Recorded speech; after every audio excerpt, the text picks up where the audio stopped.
Hi, Emmanuel Castro again. This something astronomy happened this year that we must look after. 5 astronomy events in 2020. There will be 4 supermoons in a row starting in February and shining each month until May. Event 2, moon moves in front of Mars February 18th. This is similar to an eclipse when the moon moves directly between the Earth and Mars.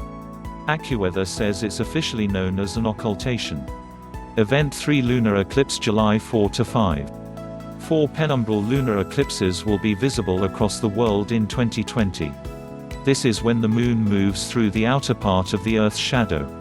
Event 4, blue moon October 31st. Blue moons only rise once every 2 or 3 years. Event 5, super conjunction of Jupiter and Saturn December 21st. Jupiter and Saturn will become super close. When 2 planets appear close in the sky, astronomers call it a conjunction. For Jupiter and Saturn, this is the closest they've been since 1623. On the morning of January 4, a strong display of quadrantid meteors is likely for Europe and North America. In the United States and Canada, eastern observers are favored. Maximum activity is expected at about 5 a.m. Eastern Standard Time, when the radiant of the shower, located in the constellation Bootes, will be well up in the dark northeastern sky. At the greatest activity level, more than 100 shower members per hour will be visible. However, the quadrantid's influx is sharply peaked 6 hours before and after maximum. These blue meteors appear at only a quarter their highest rates. As the waning crescent moon rises in the small hours of this morning, telescope and binocular users will be preparing for an unusual event. The moon will glide in front of reddish, star-like Mars for viewers across North America, Central America, extreme northern South America, Cuba and Haiti. This event will occur prior to sunrise across the western half of North America. For the eastern half of the continent, the moon will cross in front of Mars in daylight, when the red planet isn't visible.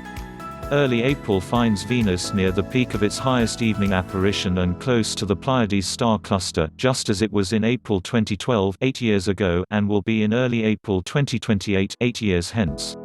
On the American evenings of April 2 and 3, the bright, magnitude -4.5 lantern of a world will be on the edge of the cluster, and nearly overwhelm the naked eye view of the Pleiades. With sufficient telescopic magnification, the dazzling, golden-white, thick crescent of Venus floating near the blue-white stars of the cluster will be visible. Venus will also remain in the sky unusually late into the night. Depending on your location, it sets close to, or even after midnight. By late April, Venus will be approaching its awesome maximum brightness, but also its mighty fall, from evening skies.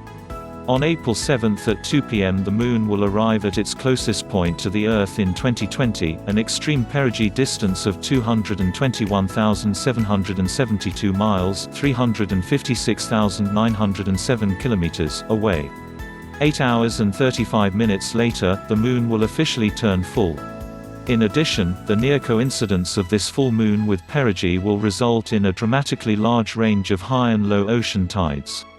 While this will be the biggest full moon of 2020, colloquially referred to as a supermoon, the variation of the moon's distance is not readily apparent to most observers viewing the moon directly.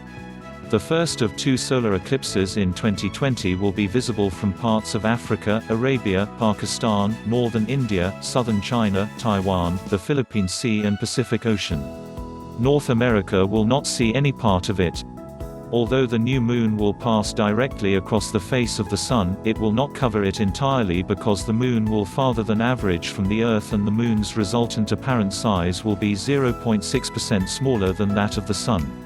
As a consequence, an exceedingly thin ring of sunlight will shine around the dark silhouette of the moon, resulting in an annular eclipse, derived from the Latin annulus, meaning ring-shaped. A good analogy would be to place a penny on top of a nickel. The penny represents the moon and the nickel represents the sun.